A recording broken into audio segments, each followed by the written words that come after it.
Now I'm going to show you how to shim this neck on this guitar. I've not filmed obviously taking off the strings and undoing the bolts because that would just bore you. So all you do is you take off the strings and then undo these 4 bolts at the back. Now I know this is controversial, the subject of shimming your neck. Some people hate it, other people swear by it. I've done a few guitars and it's always got the desired effect that I need, so I shall keep doing it. So you take the neck off the guitar body, which is there, and then now this already had a shim in the neck originally, but I took it out because it felt alright at the time, but after playing it I realised, yeah, it does need a shim. So it actually came from the factory with a shim in it. It's a little bit of balsa wood by the look of it, a little shaving of balsa wood, but I use something different normally when I shim. So what the basic rule is, if you tip it slightly forward, so if you shim up this end, this will push the guitar neck forward and it'll raise the action slightly, especially around these areas.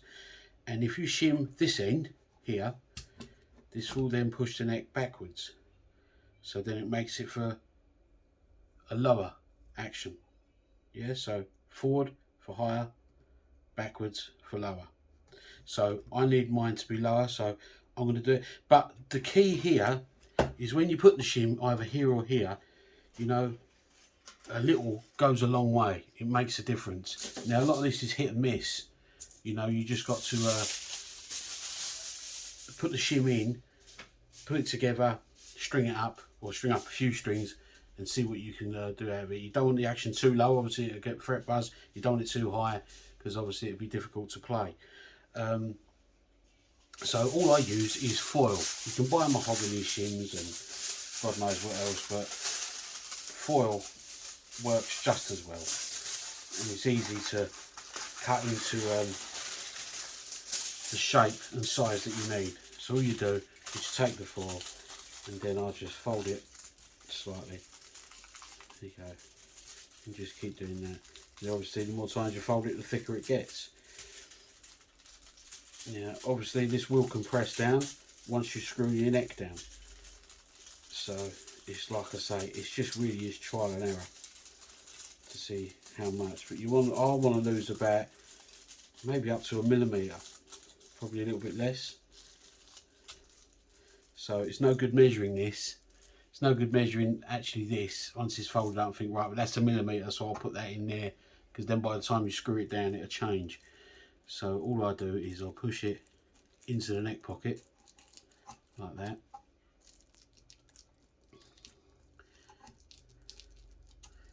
There's something unlucky about this guitar. The last time I modded it, I cut my finger quite badly with a standing knife. And this time I was taking the strings off and I stabbed my finger again. And it's a silly cut, but it just wouldn't stop bleeding. So squeeze that in like that, and then just get a pair of scissors and trim off the excess. I don't know if I'm getting that in there. Just trim off the excess with a pair of scissors there. And then push it all the way in again, which is fine.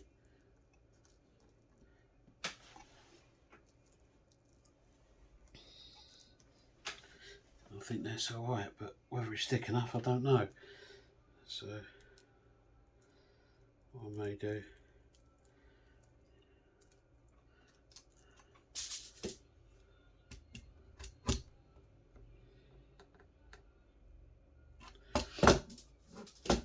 so I think mine needs to be thicker than that.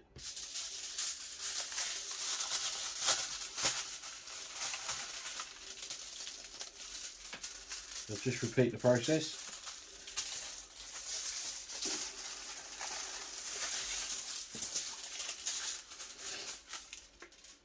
Now I'm obviously going to use this one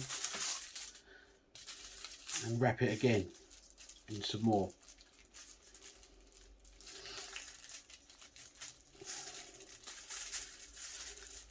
But like I say, don't be tempted to go overboard, because a little does go a long way. But this is just a repeat method. Wrap it all like that.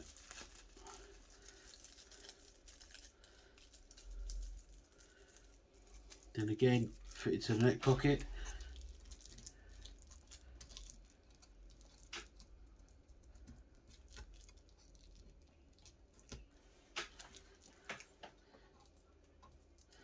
Cut it to size.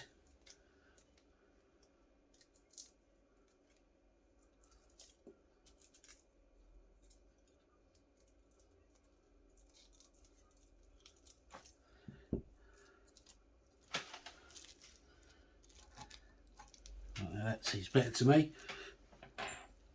The other thing you have to do is remember to put the holes in for the screws, because obviously when you screw it back down, they're going to come back.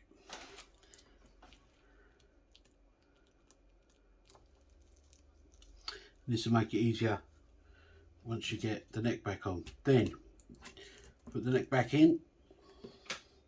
Now, I probably won't be able to film this bit, because I'm going to have to stand it up and then get the first 2 screws in. So I'll come back once I've done that. Right, then what you have to remember is to hold this neck in position really tight whilst you fit the first couple of screws, just to hold it. It's so easy for the neck to move and then you not get the angle that you want, or it's not correctly in position. Then you just screw all the 4 screws back in. Screwdriver's falling apart. You see some people doing these with electric screwdrivers. I don't like using electric screwdrivers on the necks, especially on cheaper guitars. It's very easy to over tighten. And then you tighten these up fully diagonally. I normally do it.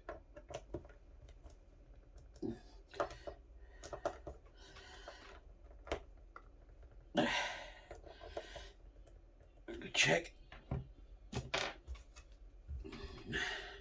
Now, hopefully that's got the desired angle that I now need. It's only very slight because it wasn't out by much. Okay, so now I'm going to restring it and see how it goes. Right, finally got that restrung. So top string's got the nice clearance, top 2, the rest are hitting the frets. So as with everything, when you change the neck position, or even take the neck off for any reason, you will have to re-intonate and redo the action on your guitar. So this is quite simple, and I'll show you how to do it, okay, in a moment. A lot of people get worried by this. I think there's a lot of fuss made over it. I'll have to move the camera slightly just so you can see. That's it. Hopefully you'll be able to see that. A lot of people make a fuss about this and say that it's like, you know, it's really hard to do and it's really difficult. What you got to remember is they're pretty sturdy. The same with the shimming. You know, you get a lot of people saying, you know, it halts the neck, you won't get in tune, it can snap, it can bow, it can knock it out. You know, they're bits of wood. You know, they're quite sturdy, really. But it's quite a simple job to do. It sounds daunting, but it's not. And I've always said that I think everybody should learn how to set up a guitar. Everybody. If you are worried, then obviously take it to a luthier, but you're looking at 40 to 60 pound. Always do it with new strings is my advice for it. But do it yourself. Learn how to do it. It's all trial and error. All you need is like an half decent tuner and the correct keys for the bridge. That's all. They're only a set of Allen keys most of the time. Especially if you buy a new guitar, you get the tools with the guitar. I'm not going to tell you how to check the relief of a neck now, because that's a bit more involved, but I will show you how to do this. And what it is, if the reaction's high, too high, you can lower these saddles with these Allen screws here. I haven't got the correct equipment to film real close up, which is a bit of a pain, and I'm on my own, so I can't even get someone to hold the camera. But these saddles go up and down for a reason, and that's to adjust the action. If it's buzzing on the fret, then you raise it slightly. Okay, there are other issues obviously why strings buzz on frets, but you know the frets are okay on this guitar because it was playing fine before I put the shim in. Now when I put the shim in, it raises the neck slightly, so it stands to reason that especially these lower strings, because they're set lower, are going to buzz on the frets, or even hit the frets like these ones are doing. So I can bring these right up just to take these off the fret. That's all you got to do, just take it off the fret. And it only still have to be slightly off the fret. Then you have to, well, I'll take you through it as I go through it all. You have to get a tool. I'm going to show you the tool that I use. This is the tool that I use, and this is available at Amazon, loads of different places on the internet. And if you look on the back, it tells you electric guitar 1.5 to 2 millimeter. Okay, on the 6th string. This is measured at the 12th fret. It says there, tells you exactly. Get that, hope that's in focus. Okay, and it tells you the 12th fret to measure out the 6th string and the 1st string. 6th string being your fattest, 1st string being your thinnest. Now, I like quite low action, so I normally go between 1.5 and 2, but I have 2 at the maximum. So all you do is you rest your guide over the 12th fret, you look down and you see this, mine's top string is bang on 2. Okay, and then your bottom string should be 150, which is not, it's too low. So then you just get your Allen key and you raise that saddle. Raise it right up until the bottom of the string rests on 150. And I do that for all 3 thinner strings.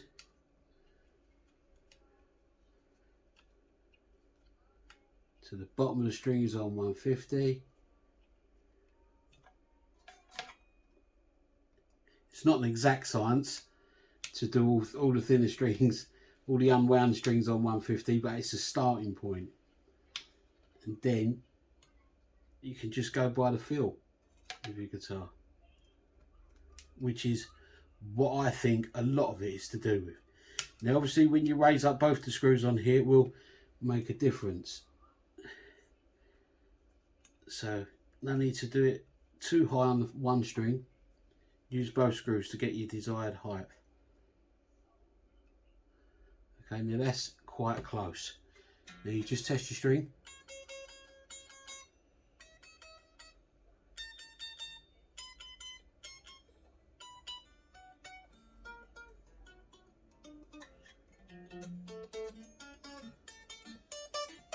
Right, now it's not choking out at all, which means you're not putting it on, it's deadened.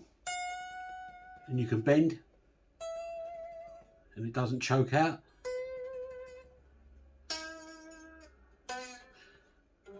Right, now that looks okay to me, a bit high still, so I'm going to go, for me personally, a little bit lower. So instead of 2 mil on the 12th fret, I'm going to go 150.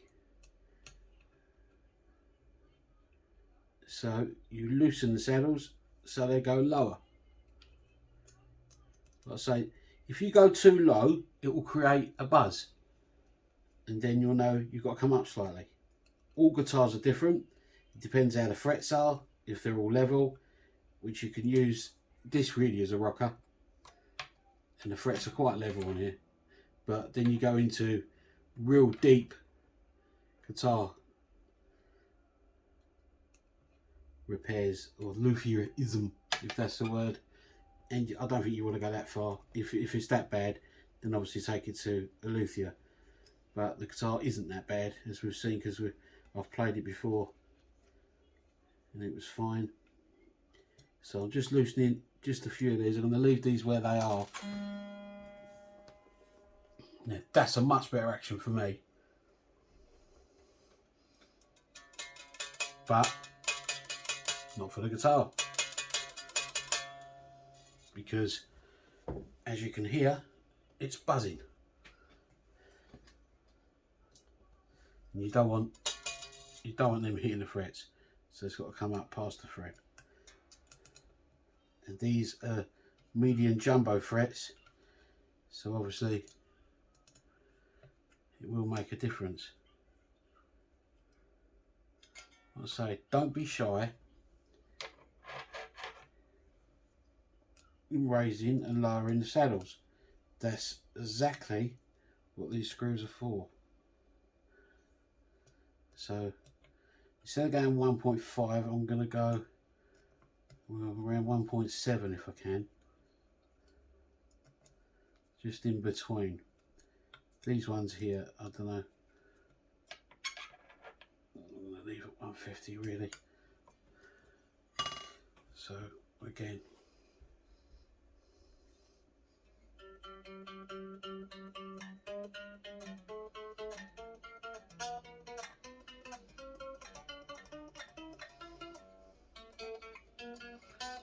these are not tuned.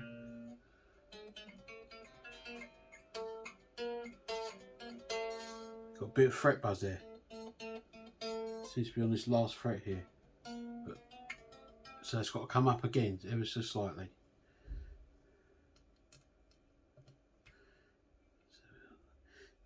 If you have to heighten this string, it lowers this string slightly, but it's a compromise. That's better.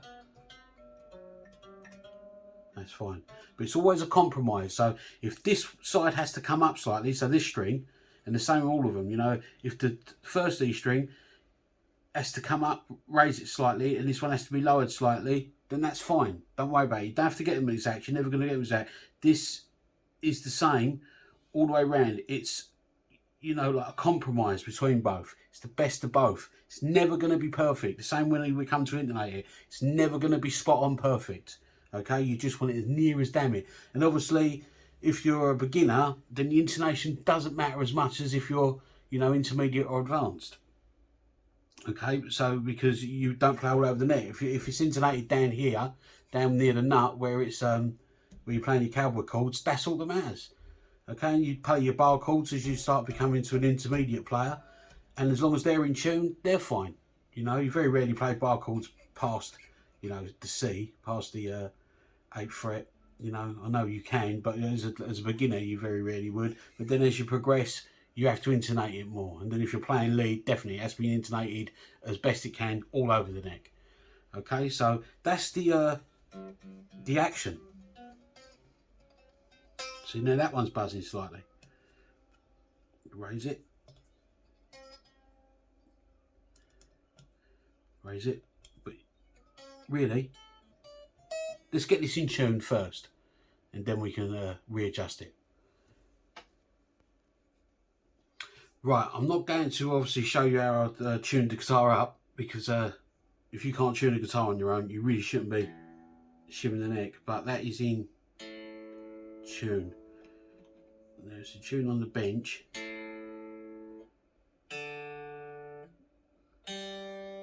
New strings obviously take time to stretch in and wear in, so you have to keep doing it. Now what I do, adjust this again. Oh, that's it. Now what I tend to do is do it in a playing position. So obviously the tuning won't be that much different, but I always intonate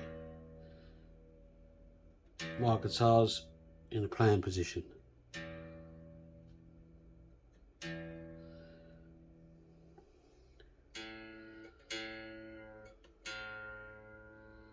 we're just going to go through it, fine tuning.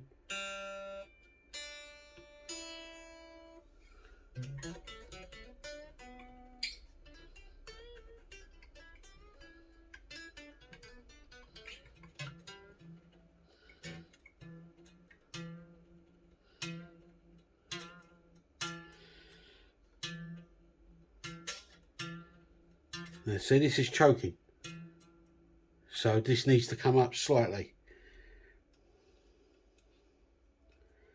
Your cut turns, remember, a little bit goes a long way. Now that'll make the note sharp, so it has to be retuned.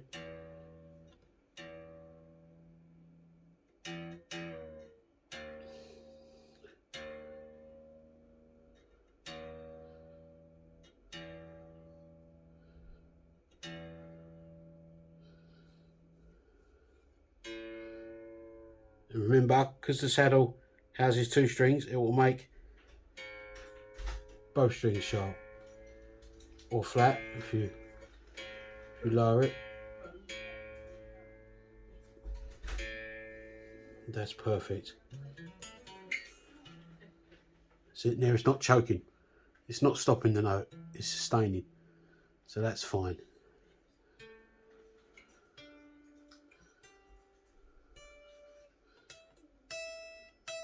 That was choking a bit, so we just raise that slightly again,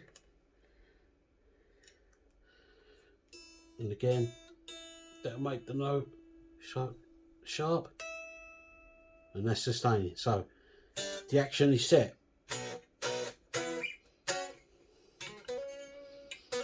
Now these ones are a bit choking, so you just continue just raising or lowering the action of the guitar until you're happy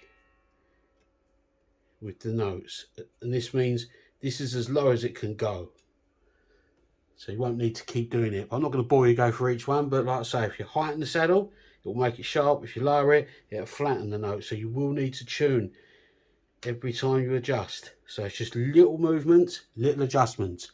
A little means a lot. Okay, so I'll come back to you when this is done and we'll get on to the intonation. Right, now it's going to be very difficult for me to show you how to intonate a guitar on my own because it's hard to hold the camera. We need a tuner, so that's more or less in tune. Little tweaks, you want to get it, that's it, perfectly in tune. And then people do it different ways. They either hold down at the 12th fret, so this, I normally intonate in a playing position, but I'd never be able to hold the camera. Okay, but then you hold down the 12th fret, so tune the string to correct pitch, hold down at the 12th fret, and then hit the note again, and then see if it's flat, okay, or sharp. So what we do is I'll try this, I'll just hit the note, and it's slightly sharp. So what we want to do is turn the screw ever so slightly anti-clockwise. And that moves it closer. Then if you hit it again, it'll be flat now. So you retune it. So it's perfectly done again. And then you hit again that note. And you can see it's spot on. I've just caught that there. Okay. So that's how to intonate. You do that for every string. Okay, but I know it's not great, but I can't hold the camera and intonate it. But that's all you do. It's that simple. Now, on some of the notes, it's not going to intonate correctly, it's like perfectly. So if you hit the string there, and it's a perfect E, if you're doing the E string, that is, and then you stop it so the note disappears, then you hold the 12th fret, and you hit it again, and it goes, oh, that's gone in perfect, so I can't really show it. But if it's slightly sharp or slightly flat, like that, see how it's wavering a little bit? Slightly sharp or slightly flat will do. It only has to be more or less. I can't stress that enough. People really stress about it and think, oh no, it's nowhere near in tune. You've got to just get as best you can. It's all a compromise. Okay, so that's all you have to do. So the same with this again, because you've got 2 strings on one saddle. When you move this back or forward, it's going to move the whole saddle back or forward. So this one might be perfect, that one might be slightly flat or slightly sharp or vice versa. Okay, but you have to just do it so it's a compromise, so it's as near as you can. Okay, it's not going to make a lot of difference. Okay, with playing lead because you're slightly bending the string every time you hold a note. Every time you hold a note like that, you're never holding it dead flat, you know. Let's get closer. So it always, when you hit a note, you're holding it slightly sharp. Okay, you move the string slightly. It's very rare you hit a string and you hold it perfect. Okay, so by your ear when you play it, if you're slightly flat, it's going to go up. See? So it's never a perfect science intonation.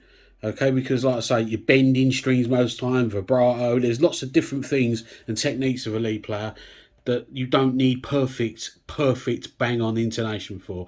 It just needs to be as close as you can get it. So don't stress. Okay, if you get it really close, the main point is it intonates on the open strings. So when you flick an E on the string, it is in tune, or an A, and vice versa. Okay, and then you intonate at the 12th fret and get it as near as you can. They're pieces of wood. They're not electronics. It's not going to be perfect. You even get that on high-end guitars. They're not perfect. Obviously, the better the guitar, the easier it is to intonate. But this, for a cheap guitar, well, you just see it. He intonated absolutely perfectly. And it has done across the board. Okay. Well, here it is all finished. And as you can see, it looks a lot more like a Graham Coxon guitar. Shame I couldn't get a rosewood fretboard, but that would have had to be buying a Squire guitar, and the colour wasn't really right on the Squire that I was looking at, and it was £100 dearer. So I went with the Paisley, and I'm really glad I did now, just solely for the sound and the quality of this guitar. For a cheap guitar, it's amazing.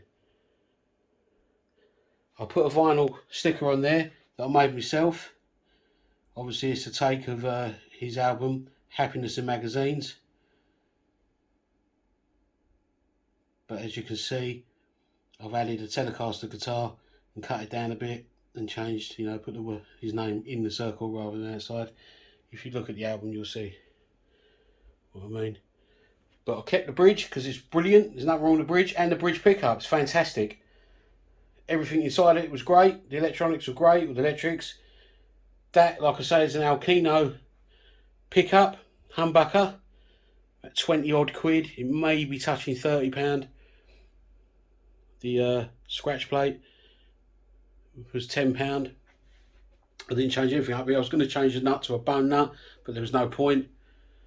It played fine and it intonated fine. I've got one more finishing touch that I put on the back, which I'll show you now. And that finishing touch is the Graham Coxon signature, which again I made, and it's only a vinyl sticker, but it looks fantastic. And that's exactly the same signature that's on the Fender signature model. So I'm really pleased with how it turned out. As you saw, I've got a couple of injuries along the way on my fingers, but that's all part and parcel of it. I really enjoyed doing it, and the results from the minute I bought the guitar has really shocked me. It's been fantastic. So I won't babble on anymore. Hope you enjoyed the series, and I'm really glad you watched. Subscribe and like, please, for more videos that will be coming up. But for now, here's the sound test, so you can hear for yourself exactly how good this guitar sounds now. Thanks again. Thanks for watching.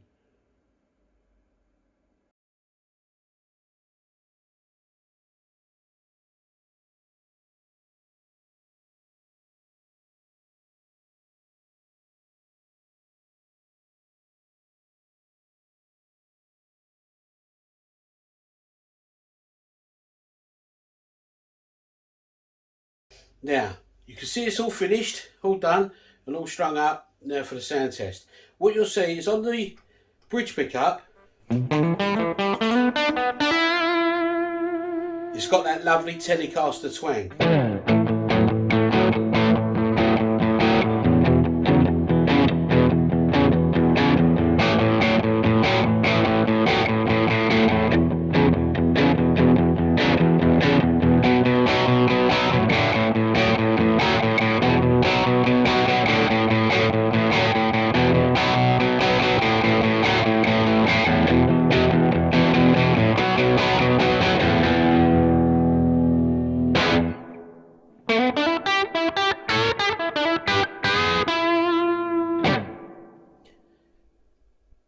Now if you switch to the middle position, you'll get that more blurry kind of S sound.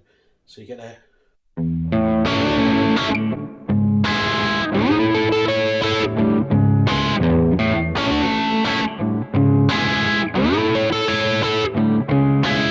That kills my hand, so excuse that example.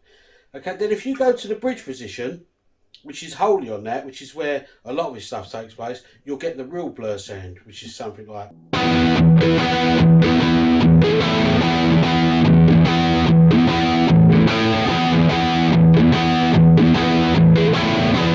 That sort of sound. Plus you'll get the more tony sort of.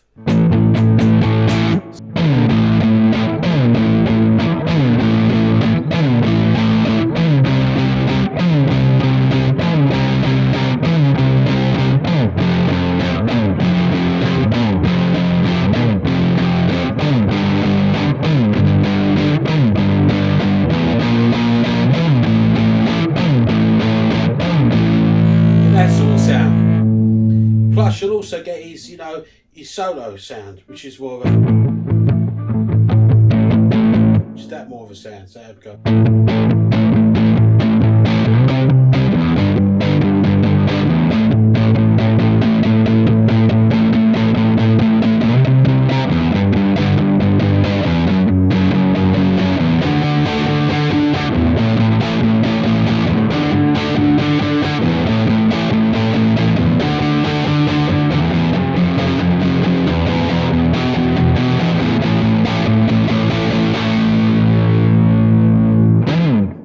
All sorts of different sounds out of this, and this definitely sounds much more blurrified now. Okay, so I'm going to finish off now with a song that I put together. It's not a Blur song, but it is a Graham Coxon, because this isn't a Blur guitar, it's a Graham Coxon guitar. Thanks for watching.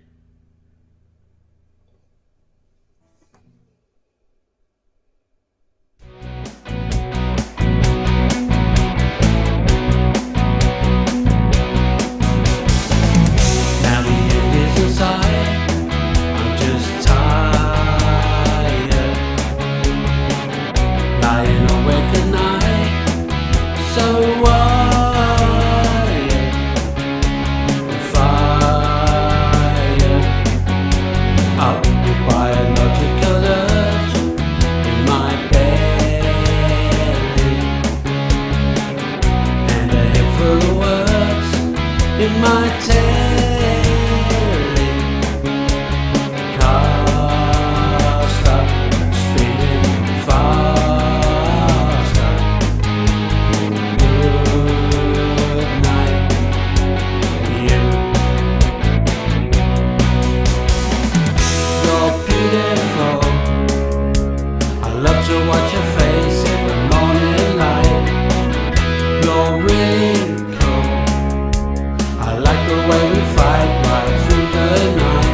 When we used to